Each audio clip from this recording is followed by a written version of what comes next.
हम इस यीशु में मेरे अजीज बच्चों बेटे बेटी आप सबको सलाम। खुदा का शुक्र हो कि हम खुदा के सोर्स की बंदगी कर रहे हैं, खुदा की इबादत कर रहे हैं, खुदा के हजूर आगे बढ़ रहे हैं। खुदा का शुक्र हो। आइए कलाम खुदा को मेरे साथ बोलिए।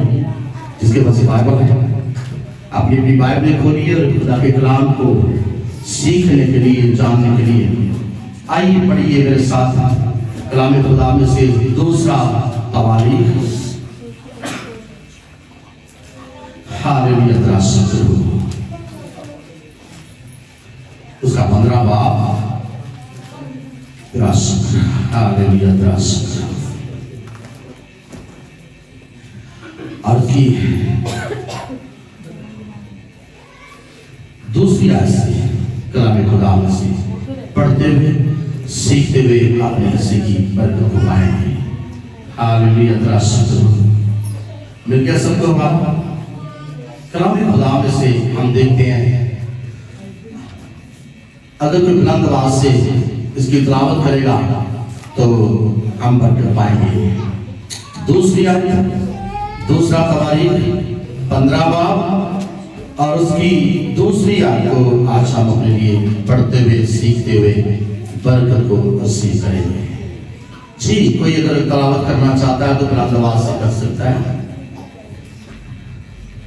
चलिए सुनिए। कलाम खुदा में यूं रकम है, यहूदा और बिन्यामीन मेरी सुनो, खुदावंद तुम्हारे साथ है। जब तक तुम उसके साथ हो, और अगर वो लिखा है कि अगर तुम उसके तालब हो तो वो तुमको मिलेगा, अगर तुम उसे तरक करो तो वो भी तुमको तरक करेगा। कलाम खुदा का पढ़ा जाना, सुना जाना हम सब के लिए ऐसे बरकत हो।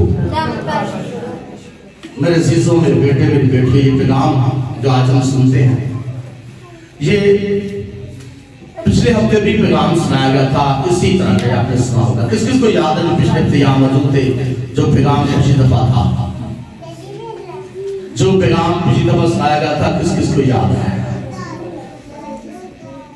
किस किस को? 3-4 हाथ उठे हैं, देख लो। इसका मतलब है कि बड़ी एक ही आयत पर कलाम सुनाया गया था। वो आयत अगर याद है तो बहुत अच्छी बात है। हाँ जी, जिसको याद है वो बोले शाबाश, जल्दी से बोलो।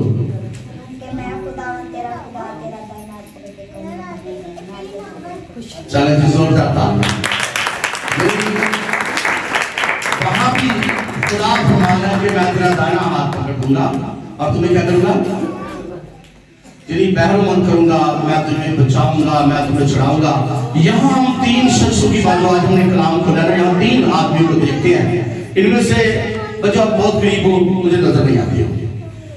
इनमें से हम देखते हैं एक शख्स है काहिन, एक शख्स है, साथ साथ हमें आपको समझ आएगी। एक शख्स है काहिन, एक शख्स है बादशाह, और उसके बाद इस्राएल की कौम के साथ बातचीत की जाती है। यानी 3 हमें यहाँ नजर आते हैं। एक काहिन है, एक बादशाह है, और ये उसके बाद यहूदा और सारी इस्राएल कौम के साथ ये कलाम है कि खुदा फरमाता है कि मैं तुम्हारे साथ। क्या कहेंगे? मैं तुम्हारे सारे बोलिए। खुदा कहता है कि मैं तुम्हारे। ये किसके वसीला से पैगाम आया है? काहिन के वसीला से। किसके वसीला से? यानी काहिन पुराने आदम में हम पढ़ते हैं कि हम जानते हैं कि जिस तरह आज खुदा के खादम पास्टर साहबान है या मुनाद है या बशर है, साद है, कलाम सुनाया करते थे। पुराने अहदनामे में हम देखते हैं काहिन खिदमत किया करते थे और खुदा का पैगाम वो लोगों तक पहुंचाते थे। यानी आज उसका मतलब है, ये बात सीखने वाली है कि खुदा के कलाम में से खुदा का काहिन किसी बादशाह के साथ ये कलाम कर रहे हैं कि खुदा तुम्हारे साथ है। इसका मतलब है वो कहीं ना कहीं वो समझता है शायद खुदा मेरे साथ नहीं है। यानी कुछ के काम उसके या कुछ उसकी बातें या कुछ की सोच या ख्याल इस तरह होंगे कि शायद उसके जहन में होगा खुदा अब हमारे साथ नहीं है, लेकिन वो उन्हें ये यकीन दिलाना चाहता है, सिखाना चाहता है कि खुदा तुम्हारे साथ है। मेरे बच्चों, मेरे बेटे, मेरी बेटियों, हम जानते हैं ये बात क्यों खुदा का बंदा, खुदा का खादिम, खुदा का कायम सिखाता है, क्योंकि हम जानते हैं कि आसा बादशाह जब बादशाही करता है तो उसे बहुत सारी मुश्किलात का सामना करना पड़ता है। उसे खुदा जरूर चुनता है बादशाह के लिए, वो बहुत से खुदा के भले काम करता है, लेकिन कुछ काम करने से वो कासर रह जाता है। और लिखा है कि इसकी दौरे हुकूमत में बहुत दफा यानी बहुत सी चीजें ऐसी लिखा है कि इसने 35 साल तक हुकूमत की। कितने साल तक? यानी इसकी हुकूमत के दौर में जब आखिरी साल आता है 35वां साल, तो उसके ऊपर क्या होता है कि खुदा मंसूबे सारे खुदा के होते हैं। एक और ये जानते हैं यहूदा का कबीला अलग था और इस्राएल की जो 10 कौमें 10 लोग थे वो अलग थे। यानी 10 लोग जो थे वो इस्राएल थे, 12 बेटे थे ना, तो 2 कबीले जो थे ये यहूदा के कहलाते थे। यानी यहूदा के कबीले में कौन कौन था? यहूदा और बिन्यामीन। बाकी 10 जो भाई थे वो इस्राएल कहलाते थे और इनकी जंगें भी आपस में बहुत सी हुई। एक वक्त आया कि बादशाह जो इस्राएल कबीले का है उसने क्या किया, एक मंसूबा बनाया कि वो आसा बादशाह की बादशाह पे क्या करे, हमला करे, उसे उससे छीने, उसके सामने आकर वो खड़ा हो गया और वो जंग के लिए उसके सामने तैयार हो गया। अब खुदा का पैगाम आसा तक पहुंचा है, सुनिए क्या कि खुदा तुम्हारे साथ है। ये यकीन दिलाने के लिए काहिन ने उसे कह दिया है कि खुदा तुम्हारे साथ है। इसका मतलब वो सिखाना चाहता है कि उस पर भरोसा करो, उस पर तवक्कल करो, ना कि तुम किसी अपनी दौलत पर, तुम अपनी बादशाही पर या किसी अपने दोस्त बादशाह पर भरोसा करो। तुम्हें खुदा पर भरोसा करना है क्योंकि खुदा तुम्हारे, मुझे बोले क्या, क्योंकि खुदा तुम्हारे। यानी इसका मतलब है मेरे बच्चों के कलाम में से हमें सीखने को मिलता है कि खुदा अपने बंदा के वसीला से पैगाम भेजता है कि मैं तुम्हारे साथ हूं, लेकिन एक साथ बात भी करता हुआ नजर आता है। फिर इस आयत को दोबारा देखते हैं, एक बात को जरूर करता हुआ नजर आता है, लेकिन वो कहते हैं मेरी सुनो खुदा तुम्हारे साथ है। कब तक? जब तक तुम उसके साथ हो। कब तक तुम्हारे साथ है? जब तक तुम उसके साथ हो वो तुम्हारे साथ है। अगर तुम अगली क्लियर पढ़े तो जिसके पास बाइबल है तो ध्यान रखिए, लिखा है कि अगर तुम उसके तालब हो तो वो तुमको मिलेगा। दूसरी बात क्या है, अगर तुम उसे तर्क करो तो फिर तुम्हें तर्क कर देगा। यानी बात पहुंच गई है, पैगाम पहुंच गया। मेरे बच्चों, मेरे बेटे, मेरी बेटियों, लिखा है कि आसा बादशाह करता क्या है, जब उसके सामने एक बादशाह और अपनी फौज लेके खड़ा हो जाता है तो ये हरासा होता है, परेशान होता है और ये भूल जाता है कि मेरे पास पैगाम पहुंचा है कि खुदा तुम्हारे साथ है। वो इस बात को शायद समझने से कासर है कि मेरे पास जो पैगाम है ऐसे नहीं आया। उस मेरी पैगाम यही है कि मैं अपने खुदा पर तुम क्या करो, भरोसा रखो, वो तुम्हें बचा सकता है। लेकिन इसने किया क्या? इसने मेरे बच्चों बचाए कि खुदा पर भरोसा करने के लिए इसने किस पर किया? एक और आराम का बादशाह है उस पर भरोसा कर लिया। वो जोरावर था, वो ताकतवर था, उसके पास बहुत सी फौज थी।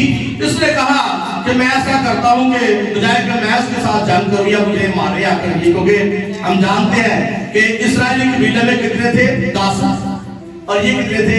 2। इसका मतलब है ये कमजोर थे उस लिहाज से, तादाद के लिहाज से, लेकिन ये खौफ खाते हैं। हालांकि बहुत दफा ने पढ़ा हुआ था कि खुदा थोड़ों से क्या करता है, हमेशा जंगे जीतता है। और इसको जब ऐसा पता था, इसका दिल खौफ में भर गया, खौफ से भर गया और उसने क्या किया, उस बादशाह पर ट्रस्ट किया, उस बादशाह पर मान किया और उस पर मान करने के लिए उसके पास क्या किया, बहुत से तोपे भेजे, सोना चांदी जो कुछ उसके पास था उसके पास भेजे कि आकर क्या कर मेरी मदद कर। क्या कहा? मेरी आकर ऊंची बोलो, क्या करा मेरी आकर।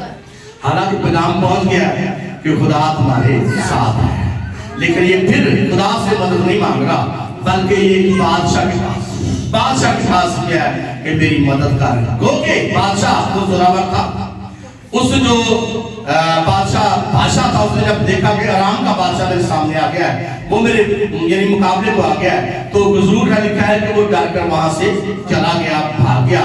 लेकिन एक बात है, वो बादशाह तो चला गया, लेकिन हुआ क्या, खुदा आसा बादशाह से क्या हो गया, नाराज हो गया। खुदा ने एक और पैगाम उन तक पहुंचाए। एक और आज पढ़ते हैं, आगे थोड़ा सा आते हैं। इसके बाद फिर एक नबी आता है। हालेलुया, जरा शुक्र। हम तवारीख 16 बाब में आते हैं।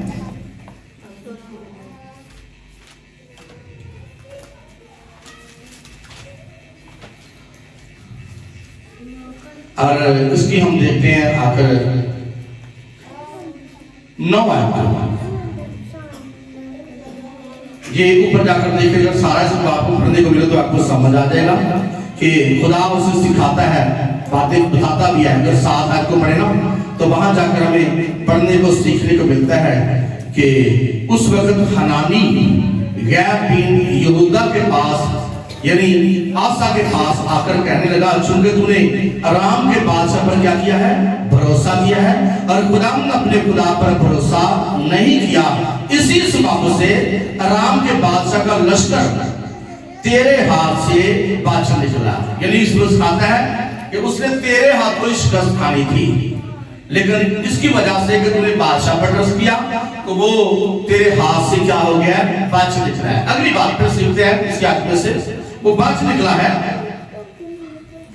क्योंकि तूने खुदा पर भरोसा नहीं रखा, इसी सबब से वो यानी बादशाह निकला है। क्या खुशी और लोभी और अम्बुआ कसीर ना थे, जिनके साथ गाड़ियां और सवार बड़ी कसरत से थे, तो भी चूंकि तूने खुदा पर भरोसा रखा, उसने उनको तेरे हाथ में कर दिया।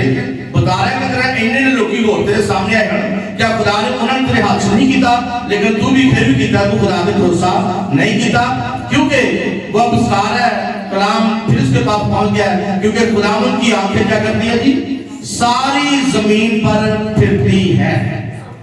क्या कर दिया खुदा की आंखें, सारी जमीन पर क्या कर दिया जी, सैर करती है, यानी फिरती है। मेरे अजीजों, लिखा है कलाम खुदा में कि जब उसने ऐसे कहा कि देख, क्योंकि खुदा की आंखें सारी जमीन पर फिरती है, ताकि वो उनकी मदद करे जिनका दिल उसकी तरफ से क्या है, कामल। यानी खुदा की आंखें हर वक्त क्या करती है, फिरती है, मदद करने के लिए उनकी जिनके बारे में लिखा है क्या, जिनका दिल उसकी तरफ क्या हो, कामल हो, और अपने ताकि वो इसलिए करता है ताकि अपने ताई कभी दिखाए। इस बात में तूने बेवकूफी की है, क्योंकि अब से तेरे लिए क्या है, जंगी जंग है। 35 साल कोई जंग नहीं हुई, हूं 16 फिर जंगा ही करने, हूं तू जंगा ही लड़ेगा, तेरे लिए जंग ही जंग है। तब आसा ने क्या किया, सुनी, तब आसा ने उस गैर से खफा होकर उसे क्या कर दिया, कैद में डाल दिया। यानी बजाय कि ये खुदा के कलाम को कबूल करता, इसने फिर बेवकूफी की कि मर्दे खुदा को, खुदा के खातिर को ही क्या किया, कैद में डाल दिया। मेरे बच्चों, मेरे बेटे, मेरी बेटियों, ये बेवकूफी पर बेवकूफी करता जाता है। पहले पैगाम आया कि खुदा तुम्हारे साथ है, इसने खुदा पर भरोसा नहीं किया। फिर पैगाम आ गया तो तूने खुदा पर भरोसा नहीं किया, इसलिए वो रामी फौजी तरह से हाथ से निकल गया है। अब तू याद कर, जब तूने पहले जंग लड़ी थी, तूने फलां कौम को मारा, फलां को मारा, फलां को मारा, जिनके पास बहुत गाड़ियां थी, बहुत फौज थी, तब तूने खुदा पर भरोसा किया था। अब तूने खुदा पर भरोसा नहीं किया, तो खुदा फरमाता है अब तेरे लिए क्या है, जंगी जंग है, तुम बेवकूफी निकले हैं। इसने जब इसके खिलाफ कलाम आया तो क्या किया, इसने उस गैर दिन को यानी नबी को खुदा के खातिर को क्या कर किया, कैद में डाल दिया। मेरे अजीजों, मेरे बेटे, मेरी बेटी भी यहाँ काम नहीं खत्म हुआ। लिखा कलाम खुदा में कि उसी दौरान उसी साल फिर काम हुआ क्या कि उस बादशाह आसा के पांव पर क्या लग गया, एक रोग, एक फोड़ा निकाला, जख्म लग गया, जिसे कैंसर का बात हम कह सकते हैं। अब तीसरी बेवकूफी सुनी, पहली बेवकूफी, दूसरी बेवकूफी, अब तीसरी बेवकूफी कि अब उसने पहला काम क्या किया, खुदा पर भरोसा नहीं किया। दूसरा, जिसने उसे पैगाम सुनाया उसे कैद में डाला। तीसरा क्या किया, अब फिर ये बीमार हो गया, इसके क्या हुआ, जख्मों पर फोड़ा निकल आया, जख्म निकल आया कैंसर का।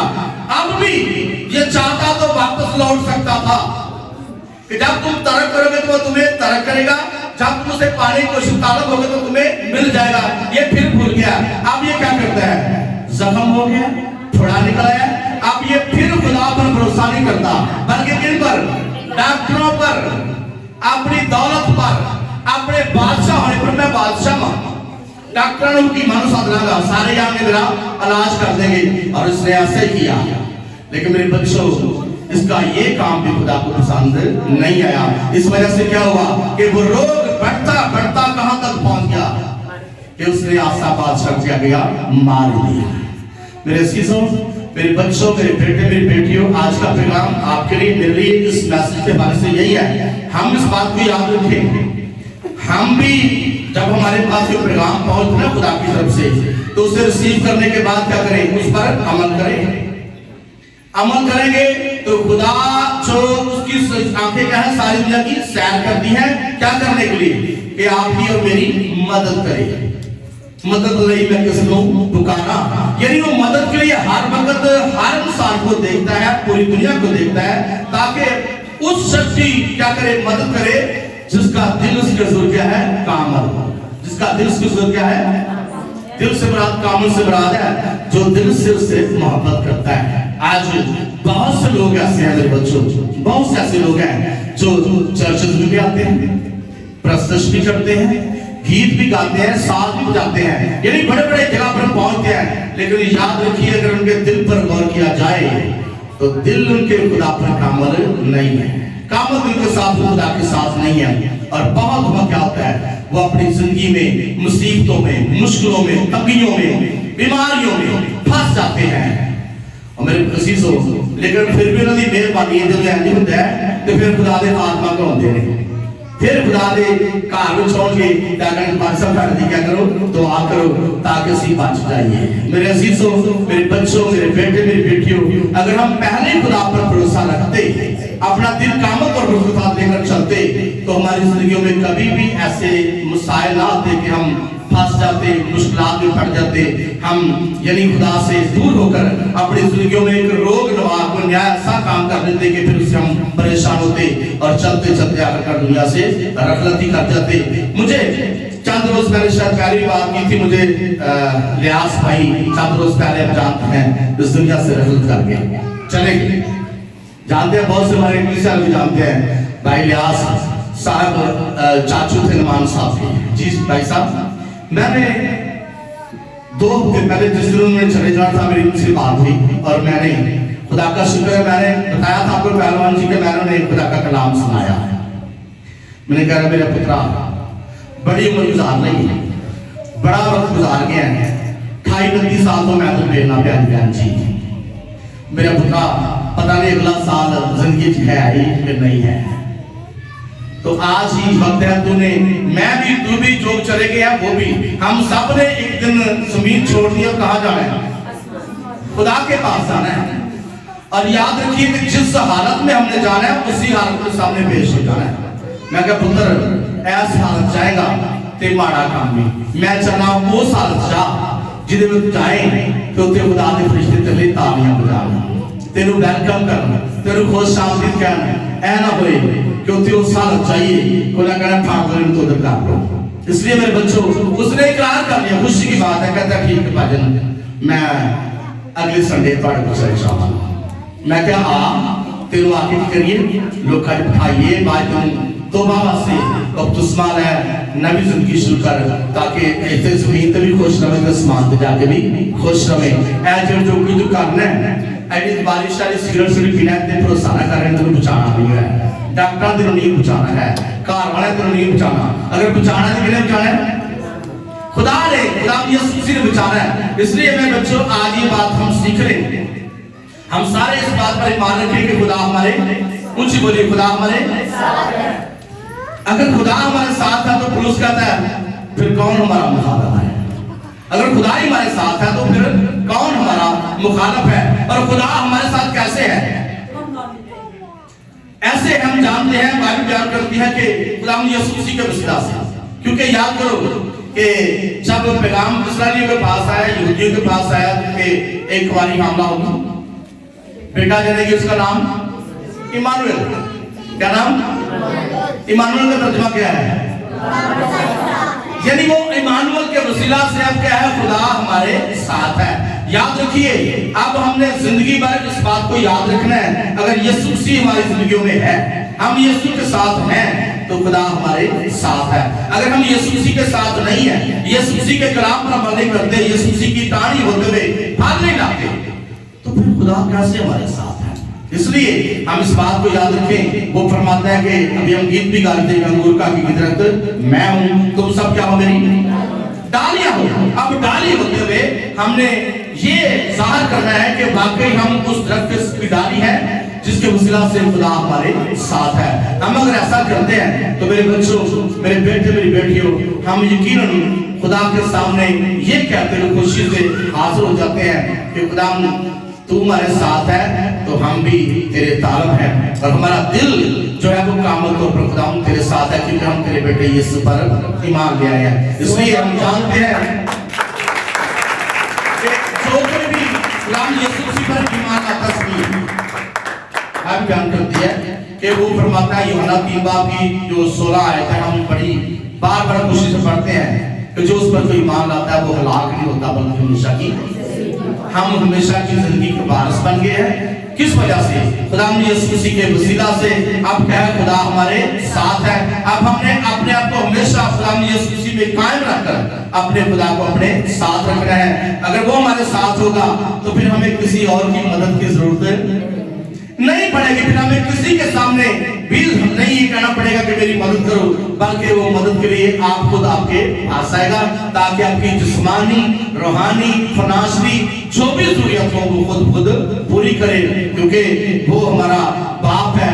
और कहता है, जब तुम बड़े होकर अपने बच्चों को अच्छी चीजें देना जानते हो, तो मैं तुम्हारा बाप होकर तुम्हें अच्छी चीजें यानी रोम को उसकी वजह खा करूंगा। इसलिए मेरे बच्चों, मेरे बेटे, मेरी बेटियों, हम अपने आप को इस बात के लिए कायल कर रहे हैं, कभी भी हमारे अंदर शक ना है कि खुदा हमारे साथ नहीं है।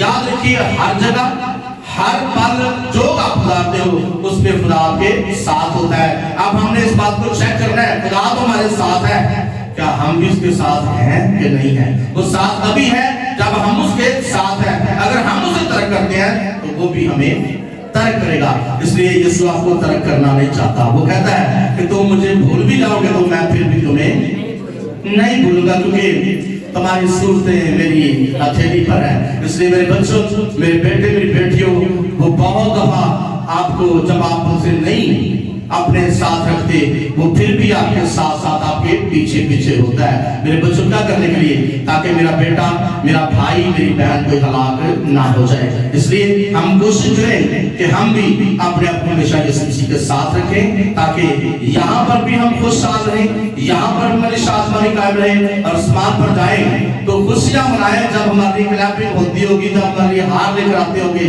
तो हम खुशी मनाएंगे, क्योंकि जानते हैं कि जब हम उसके साथ हवा में जाकर उठकर इस्तेमाल करेंगे, ऊपर जाएंगे, तो याद करिए जहाँ यीशु होगा हम भी वहीं होंगे। इसलिए अगर हमने वहीं रहना जहाँ यीशु है, तो फिर हम जमीन पर रहकर भी हमेशा उसे अपने साथ रखेंगे। खुदा आपको और मुझे इस कलाम को से